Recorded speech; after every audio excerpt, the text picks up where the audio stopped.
Ассаляму алейкум, хурматлы дуслар. Предлагаем вашему вниманию очередной фрагмент из серии книг «След татар в мировой истории». Лицо казанской национальности. Софья Сания Губайдуллина. Музыка. Смысл моей жизни. Композиторов такого класса, как утверждают музыковеды, сегодня в мире можно пересчитать по пальцам. А среди женщин вообще раз-два и обчелся. Автор более 100 симфонических произведений, лауреат нескольких композиторских конкурсов и различных премий Германии, США, Монако, Швеции, Японии, Софья Губайдуллина потрясла мир своей оригинальной и очень самобытной музыкой. Родилась Софья Губайдуллина в Чистополе, но детство и юность ее прошли в Казани, в старинном тихом дворике на улице Тельмана, бывшая Попова гора. Кстати, здесь же неподалеку, в доме номер 23, жил когда-то знаменитый поэт Велимир Хлебников, а Софья Губайдуллина в доме номер 29.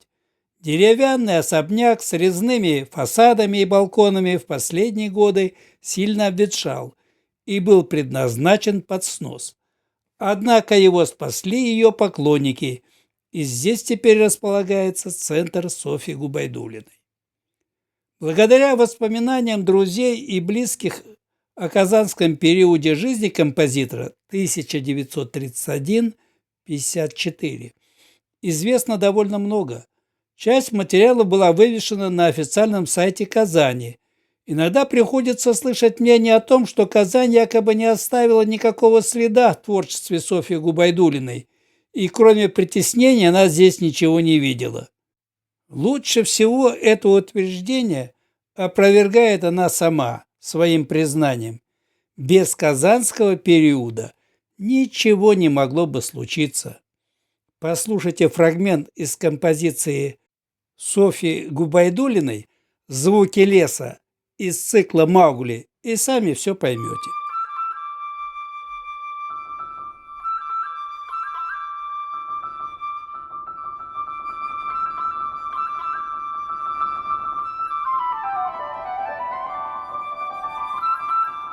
Но в музыкальную школу Софья попала, можно сказать, случайно.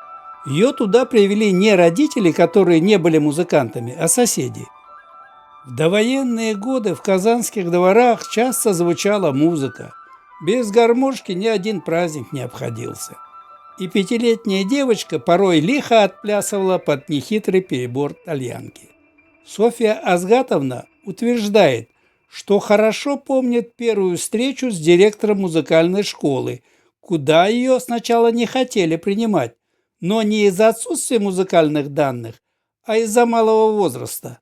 И только ее слезы сумели разжалобить совершенно, казалось бы, неприступного директора.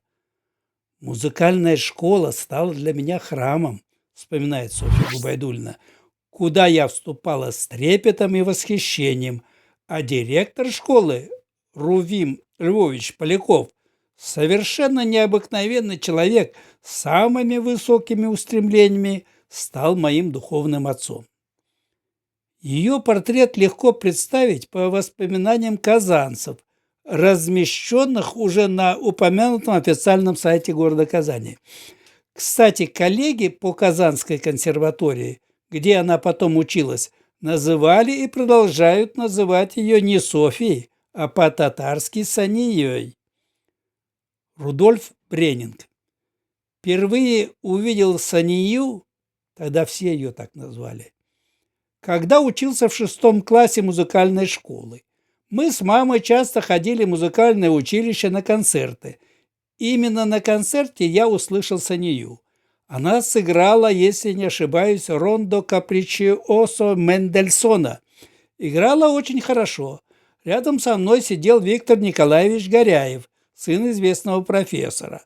Он сказал тогда, что у Сании внешность очаровательной дикарки. И был прав. Маргарита Казанская. Сания Губайдуллина была все время в музыке, полностью погружена в нее. Когда играла на рояле, весь мир, казалось бы, переставал существовать. И это было не только на сцене, но и в классе. Я хорошо это помню. Альберт Семенович Лемон, она у него училась, несомненно сыграл определенную роль в ее формировании как композитора. Уже тогда написала какую-то свою музыку и показывала нам. Даже в этом была не похожа на других. Борис Трубин. Познакомились мы, вероятно, всего в 1951 году, то есть ровно полвека назад. Гибкая, изящная, всегда улыбающаяся, очень жизнерадостная. Для меня Сания всегда была ре-мажорной, озорная, общительная. Сания – верный друг. Мы дружили тогда. Алеша Чергал-Оол, которого она звала Карвалол, первый тувинский композитор, Эрик Сапаев, марийский композитор, я, Федор Васильев, с которым Сания была в одной обойме. Федор Васильев из Чувашии и Сания были сталинские стипендианты. 2 человека на всю консерваторию каждый год. Это было почетно. Валерия Горизонтова. Мы жили на параллельных улицах. Я на Касаткина, Соня на Тельмана. Когда учились, были раздельные классы мальчиков и девочек. Школа наша стояла на том месте, где сейчас находится НКЦ «Казань». Когда я пошла в 1 класс, школу только открыли. А с Соней мы попали в 1 класс в 5 и сразу подружились. Тихая, скромная, глубокая, очень деловая, обаятельная, умненькая, с 2 тонюсенькими косичками. Соня очень привлекала меня. В классе она как-то сразу обрела свой статус. Ее уважали, но почему-то с другими она не сходилась, только со мной. Училась Соня очень хорошо. У нее были сплошные 5, никогда ни одной 4. Даже скучно становилось. Но для нее это не было целью. Просто она все умела делать отлично. То, что Софью Губайдуллину в Казани притесняли и едва ли не выгнали со скандалом – миф. Ее композиторские опыты здесь заметили. Ее учителя Альберт Лемон и Назип Жиганов старались поддержать талантливую ученицу.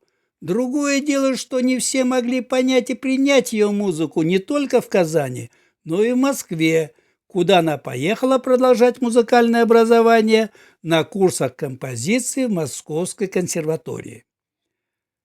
Хотя любимым композитором Губайдуллиной всегда оставался Йоганн Себастьян Бах, ее привлекало все передовое и революционное. Еще в далекие 60-е годы она осваивала электронную музыку и отечественный синтезатор АНС. А на жизнь зарабатывала сочинением музыки для популярных мультфильмов «Маугли», «Кошка, которая гуляла сама по себе», «Балаган», что, кстати, тоже было непростым занятием. В советской серьезной музыкальной культуре 60-70-х годов было как бы 2 пласта. Официально признанные лидеры Шостакович, Хачатурян, Хренников и абстракционисты-авангардисты Альфред Шнитке, Эдисон Денисов, Софья Губайдуллина. Последних больше знали на Западе, а на родине их произведения в лучшем случае считались заумными, в худшем – антинародными. Поэтому иммиграция для них казалась вполне естественным шагом. Все, кто знаком с творчеством Губайдуллиной, отмечает, что в нем органично переплетаются восточные и западные мотивы. Как заметила сама Софья Азгатовна, как дочь 2 миров, я живу душой в музыке одновременно с Запада и Востока. И все же музыковеды, кажется, слышат в моих произведениях преобладание татарских мелодий. Говорили, что ее мать была якобы польской еврейкой, а отец сыном муллы. Это не совсем так. Отец Азгат Мазгудович Губайдуллин действительно происходил из рода священнослужителей. И его дед Губайдулла Хазрат прославился тем, что организовал медресе в селе Байрак Ютазинского района. А мама Сании Феодосия Федоровна была русской. Софья Губайдуллина приняла христианство. И одно из самых нашумевших ее произведений «Страсти по Иоанну». Академия Баха в Штутгарте к 250-летию со дня смерти великого композитора заказала 4 композиторам из разных стран музыкальное произведение по одному из Евангелий. 4 Евангелия христианских, канонизированных. Когда я получила заказ, я сразу поставила условие. Хочу писать страсти по Евангелию от Иоанна, потому что Иисус мне ближе всего такой, каким он описан у Иоанна, говорила Губайдуллина перед премьерой, которая прошла сразу в нескольких крупных музыкальных центрах мира. Автор «Страстей по Иоанну» очень боялась, что публика не примет ее современного музыкального языка, которым она пыталась прикоснуться к вечности, и более того, его объявят кощунственным. Но страхи оказались напрасными. Критика была вполне доброжелательной. «Страсти» назвали самым трогательным, искренним и концептуальным сочинением последнего периода. Софья Губайдуллина не только, как ее иногда называют, гениальный композитор второй половины XX века, но еще и автор оригинальной концепции истории мировой музыки. Условно она называется «Три дерева», где музыкальные понятия, гармония, мелодия, ритм уподоблены листьям, стволам и корням живого дерева. Каждое время рождает свою музыку. До XVII века корнем была мелодия, а в XVII-XIX веках – гармония. Музыкальное дерево в XX веке выглядело так: корень – ритм, ствол – гармония, листья – мелодия. Какой будет музыка будущего? По мнению Губайдуллиной, первый круг успешно пройден, кольцо замкнулось, и мы в начале нового цикла. Софья Губайдуллина с 1991 года живет в Германии, под Гамбургом, в селении Аппен. Живет очень уединенно, если не сказать затворнически, все свое время отдавая музыке. Заказами она завалена на несколько лет вперед. Несмотря на большую занятость, Софья Азгатовна находит время для общения с родственными ей по духу людьми. Приятно, что среди них есть и казанцы. Один из них – Рашид Калимуллин, известный не только в России, но и в Европе композитор, председатель правления композиторов Республики Татарстан, сочинения которого показались ей близкими по стилю и технике. Софья Азгатовна очень разборчива в своих знакомствах и предпочитает общаться только с людьми своего круга, преимущественно с музыкантами, всячески избегая всевозможных светских раутов и утомительных для нее встреч с высокопоставленными чиновниками. Рашид Калимуллин, как и Софья Губайдуллина, пишет духовную музыку, так же, как и она, используя атональный современный язык, но не на христианские мотивы, а на исламские. Иногда их произведения звучат вместе в одних и тех же концертных залах Европы, например, в Ватикане. Калимуллин не может говорить о Губайдуллиной без восхищения. Это удивительная женщина. Если ей интересна тема разговора, она сразу загорается и как бы светится изнутри. У нее и походка какая-то стремительная, летящая. Возможно, поэтому она предпочитает спортивный стиль одежды.